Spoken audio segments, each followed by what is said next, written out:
Conversamos a partir de agora aqui em conjuntura com o empresário Eutímio Brandão Júnior, ele que é o presidente da Abrazel. A Abrazel, Associação Brasileira de Bares e Restaurantes, no caso da seção de Alagoas. Eutímio, obrigado pela presença mais uma vez. É verdade que a Abrazel Nacional está processando judicialmente estados e municípios pelas restrições impostas por conta da pandemia? Foi uma decisão, Flávio, da nossa instituição, né? A Abrazel, a nível nacional, ela entrou com uma ação de reparação de danos causados pelo fechamento de bares e restaurantes em todo o Brasil, né? As restrições que estão sendo impostas ao nosso setor, no entendimento da nossa entidade, elas são desproporcionais.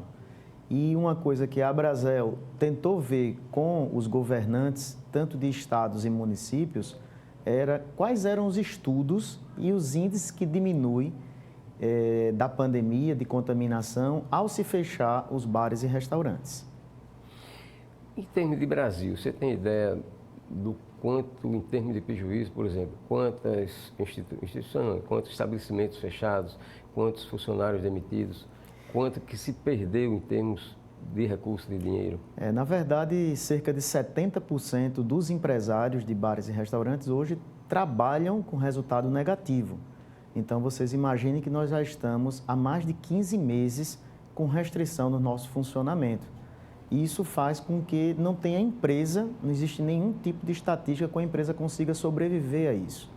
Então, por mais que alguns governantes, como o próprio governador do estado, sinalizou com alguma ajuda, né, com criação de linha de crédito através da Desenvolve, sinalizou que ia ter desconto do ICMS, de IPVA, desconto do ICMS na conta de energia, mas essa ajuda ela é muito pequena para o prejuízo que o setor de bares e restaurantes está tendo com essa restrição de funcionamento. 35% ou mais das empresas já fecharam, né, no nosso segmento e, como eu disse, mais de 70% com prejuízo operacional no funcionamento no dia a dia. O que é que mais o governo poderia fazer em favor de vocês? A ação de reparação, o que ela tem como objetivo é que o governo ele comece a entender que o nosso setor precisa de uma reparação financeira, né? Uma reparação financeira que seja a isenção de impostos por um determinado número de anos, que vai ser bem mais do que apenas assim, essa quantidade que estamos tendo de tempo aí da pandemia, para que a gente se recupere. Acredita-se, os estudiosos, as pessoas da área de economia, que vão ser de 5 a 10 anos para o setor de alimentação fora do lar se recuperar. Diferentemente do comércio, de uma forma em geral, o comércio, ao ser fechado, os produtos que tem para se vender no comércio, esses produtos não se estragam. Mas nós que trabalhamos com alimentação fora do lar, nós trabalhamos com um produto perecível. Então, se você se prepara para um final de semana e chega uma quinta-feira e aparece um decreto, né, que esse decreto vai, a partir de sexta-feira, não funcionar mais os bares e restaurantes, o que é que acontece? A gente acaba perdendo todos aqueles insumos que a gente ia usar para poder funcionar o final de semana. Quando você, por exemplo, no comércio, você não abre uma loja dia de sábado e essa loja vende um material que não é perecível, um tênis, uma roupa, um perfume, esse produto pode deixar de ser comprado naquele dia e ser comprado na segunda, na terça-feira, quando voltar a funcionar o comércio. Mas a partir do momento que um bar e restaurante não está servindo aquela comida do almoço, aquela comida do café ou do jantar, você não tem mais como voltar atrás. A empresa parou de oferir aquela renda, aquela receita com aquela venda e o empresário ele fica com as obrigações, com o famoso custo fixo, porque o aluguel do prédio ele não é proporcional aos dias que você trabalha. A conta de energia, a conta de água, essas coisas acabam tendo vários equipamentos ali dentro do nosso estabelecimento que eles acabam tendo que ficar ligados. Câmeras frias, refrigeradores, né? E vários equipamentos que precisam ficar ligado tendo movimento ou não. Então, realmente, o custo fixo de um restaurante, os funcionários que a gente tem que deixar contratado, que você não tem como contratar um funcionário de segunda a sexta e sábado e domingo dispensar o funcionário. O contrato de trabalho continua existindo, né? Então, assim, por mais que a gente tenha hoje o apoio do governo federal, mas que demorou bastante para poder ser implementado pelo governo federal, que é o contrato com redução do número de horas, mas isso veio ajudar agora, no mês passado, no mês de maio. Mas durante, assim, 15 meses, a gente vem passando por aberturas e fechamentos ininterruptos que realmente desequilibraram as contas de qualquer estabelecimento do setor de alimentação fora do lar. Qual tem sido o impacto para vocês, do ponto de vista financeiro, do decreto que restringe o funcionamento aos finais de semana? Bom, os finais de semana, eles representam, para a maioria dos estabelecimentos, 70% a 80% do faturamento. Quando o decreto estadual, ele regulamenta que é para fechar os estabelecimentos ao final de semana, a gente perde uma boa parte desse faturamento. Alguns negócios, eles podem sobreviver com delivery, mas, na verdade, são pouquíssimos negócios que são feitos para sobreviver com delivery. A maioria dos nossos negócios, eles funcionam com a experiência do cliente dentro do estabelecimento. Lembrando que, no delivery, geralmente as pessoas pedem a comida, mas a pessoa não pede a sobremesa, a pessoa não pede o café, a pessoa não pede uma bebida. Então, o faturamento de quem trabalha com delivery, as estatísticas mostram que é apenas 10% a 15% do faturamento, né? Então, assim, é muito difícil um restaurante sobreviver com os finais de semana fechados. Nós temos todo o entendimento que a área de saúde, ela tem se dedicado bastante para, digamos assim, enfrentar esse problema da pandemia. Algo nunca visto, algo muito difícil para qualquer governante ou para qualquer gestor tomar conta disso, né? Nós temos todo o entendimento disso. Mas o que é que a gente propõe, né, a Abrazel? A Abrazel foi a primeira entidade a entregar um protocolo de segurança das atividades do setor de alimentação fora do lar. Então, de acordo com a ONU, o distanciamento é de 1,5 metro entre uma mesa e outra. O estado de Alagoas, mais precavido, pediu para que fosse de 2 metros. O estado de Alagoas, além dos 2 metros, ele pediu também que a ocupação máxima fosse 50% do estabelecimento. Ou seja, um estabelecimento que consegue atender 200 pessoas, ele está trabalhando com a redução de 100 pessoas apenas. Então, nós entendemos que era importante o horário de funcionamento ele ser mais alargado, né, mais amplo, para que não existisse aglomerações. Porque com tudo que o Estado toma a decisão de fechar um estabelecimento mais cedo, as pessoas que precisam usar aquele estabelecimento, todos se aglomeram naquele horário, né? Isso acaba prejudicando e vai de encontro à ideia de que o atendimento seja por hora marcada, seja mais aberto possível o prazo, né? Como as ideias muito inteligentes que houveram nos decretos, que era em relação ao horário de entrada no trabalho e no comércio. Ele ficou diferente do horário de entrada no shopping center. Para que isso? Para que não existisse uma aglomeração de pessoas nos pontos de ônibus, né? Para precisar pegar a condução no mesmo horário. Então, foi muito assertiva essa decisão dos horários de ônibus, tanto de chegada como de saída do comércio e também do shopping center. Mas, no caso da gente, afunilou. Deixaram as pessoas com a opção de ir ao restaurante apenas de segunda a sexta. E aí a população, no final de semana, que acabou de trabalhar de segunda a sexta, que quer no final de semana se dar ao prazer de comer fora de casa, até porque nos hábitos atuais as pessoas não têm mais secretária no final de semana. Então as pessoas procuravam fazer a sua alimentação nos bares e restaurantes. Com tudo que o governo instituiu esse decreto de não funcionamento aos sábados e domingos, ele tirou a possibilidade do alagoano, do turista que está visitando a nossa cidade, poder ir nos nossos estabelecimentos, usufruir da nossa rica e diversificada gastronomia. Durante a semana, qual foi o horário que ficou estabelecido?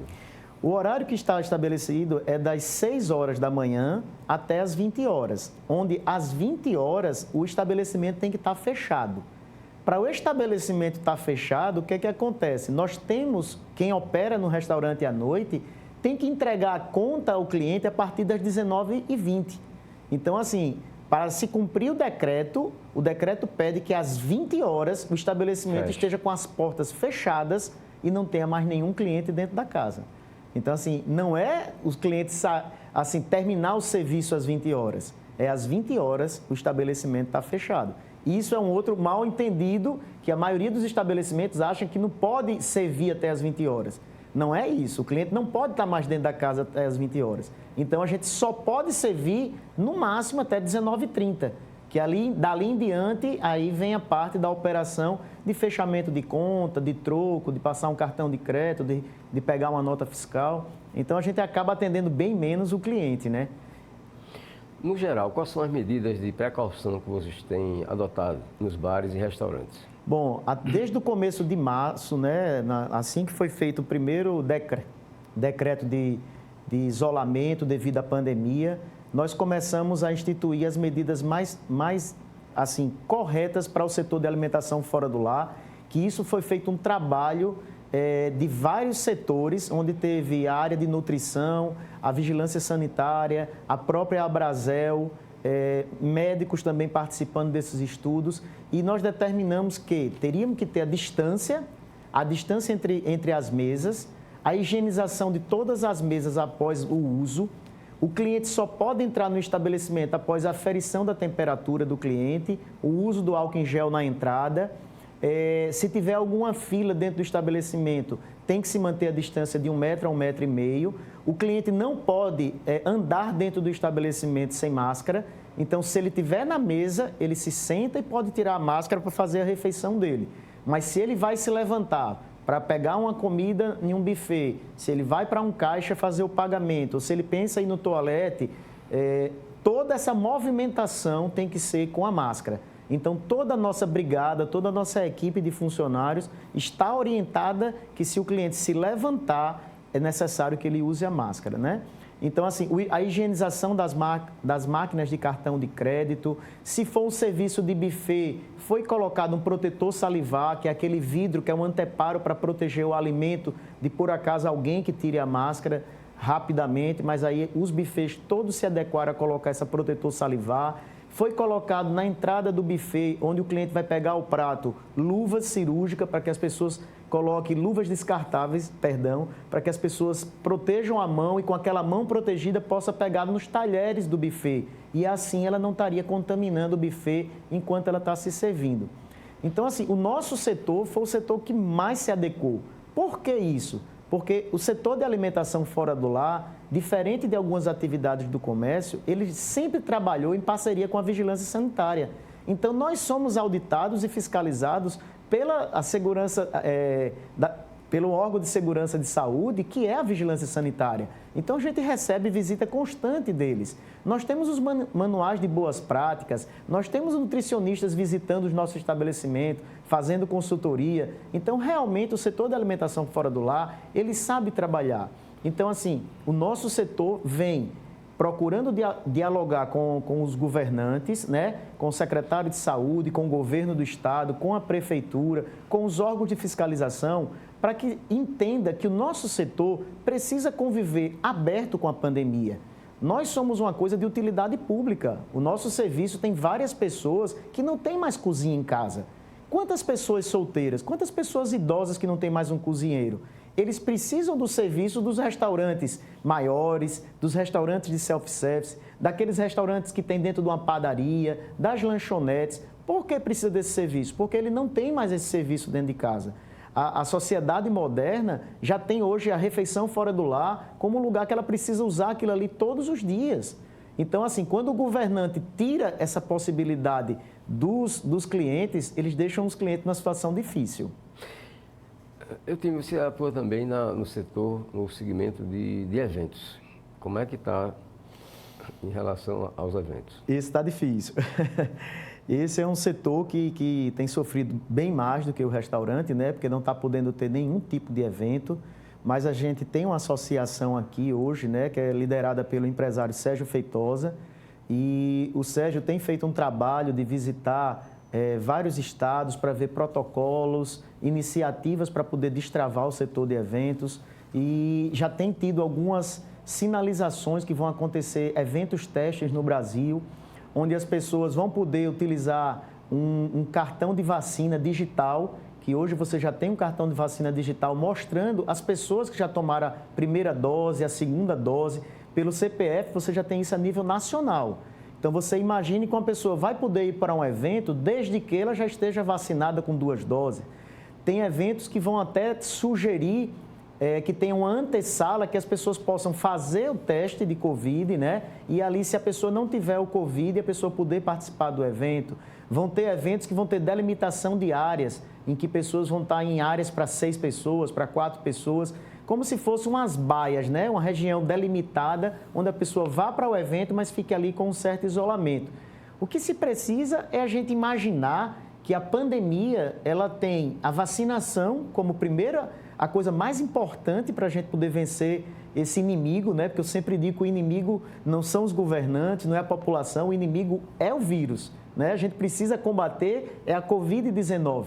Mas a gente precisa também viver numa certa harmonia entre a saúde e a economia. A economia do nosso país está dilacerada, no nosso estado mais ainda, né? Que a gente trabalha muito com serviço, não é a indústria que é a mola propulsora do nosso estado. E a área de serviço está muito prejudicada, a área de comércio está muito sofrida. Então, a gente precisa verificar quais os protocolos para que a área de eventos retome. Você imagina uma pessoa que quer casar e não pode casar. Poderia ter sido feito um protocolo para ter casamentos de 40 pessoas, 50 pessoas, que vão só os familiares. Que se exija a vacinação dessas pessoas, que se exija que seja feito um teste de Covid na entrada dali da igreja ou que seja do próprio salão de festa, mas que a gente permita que a sociedade consiga conviver diante do momento de pandemia que a gente já vive há mais de 15 meses. Ok, muito obrigado ao empresário Eutinho Brandão Júnior, ele que é presidente da Seccional de Alagoas da Associação Brasileira de Bares e Restaurantes. Agradecemos também a participação de você que nos acompanha.